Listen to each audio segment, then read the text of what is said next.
আমার সুবর্ণা। আমার পিতার নাম মোহাম্মদ শরীফ মিয়া। আমি জহুরুন্নেসা আমিরুন্নেসা মহিলা মাদ্রাসায় নাহিমে জামাতের ছাত্রী। আমি আপনাদের সম্মুখে ষড়যন্ত্রের আবর্তে নারী সমাজ ও তাদের পর্দা নীতি সম্পর্কে কিঞ্চিত আলোকপাত করার চেষ্টা করব ইনশাআল্লাহ।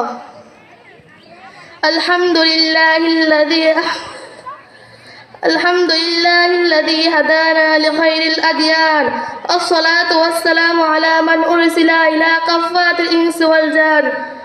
وبعد فقد قال الله تبارك وتعالى يا أيها النبي قل لأزواجك وبناتك ونساء المؤمنين يدنين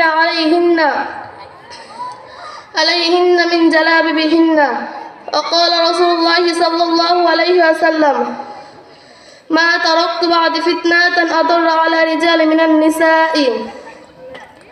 আজকের মহতী জলসায় পরম শ্রদ্ধাভাজন সভাপতি, বিজ্ঞ বিচারক মণ্ডলী, আমার দামাল কামাল অরুণ তরুণ ছাত্রী ও মা বোনেরা, পর্দা নাহের অবরোধ সকল পাপের প্রতিরোধ। মানুষের জীবন ধারণের জন্য যেরকমভাবে খাদ্য পানির প্রয়োজন, খাদ্য পানি ছাড়া যেরকম মানুষ বাঁচতে পারে না, ঠিক তেমনিভাবে পর্দা ও নারী জাতির জন্য এক অপরিহার্য বিষয় আত্মাবশ্যকীয় বিধান। খাদ্য পানির অভাবে জীবন নাশের আশঙ্কা যত বেশি, পর্দার অভাবে সমাজ জাতির নির্মল স্বচ্ছ সুন্দর সাবলীল শান্তিপূর্ণ সচল প্রবাহ অবরুদ্ধ হওয়ার আশঙ্কা তার চাইতে বেশি।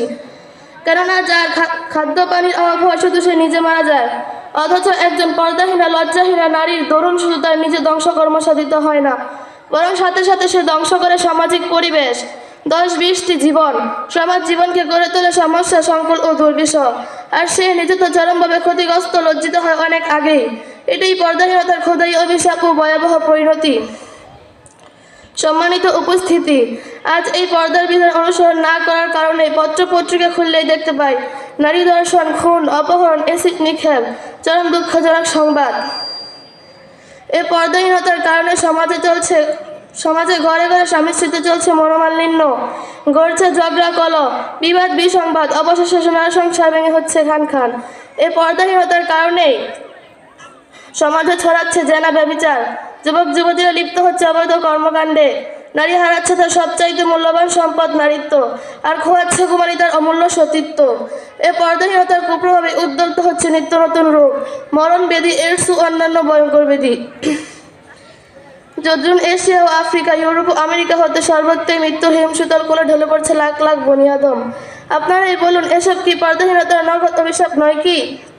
সম্মানিত উপস্থিতি, আমি দীপ্ত কণ্ঠে বলতে চাই, ধৈর্যের সীমা আছে, সহ্যের শেষ আছে।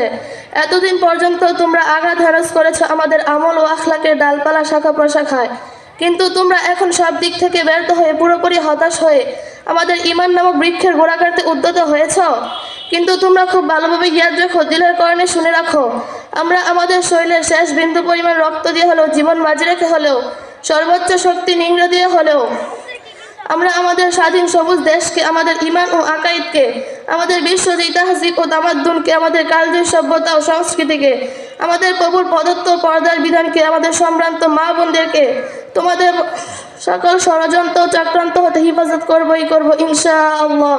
ওয়া মা আলাইনা ইল্লাল বালাগ। আসসালামু আলাইকুম ওয়া রাহমাতুল্লাহি ওয়া বারাকাতুহু।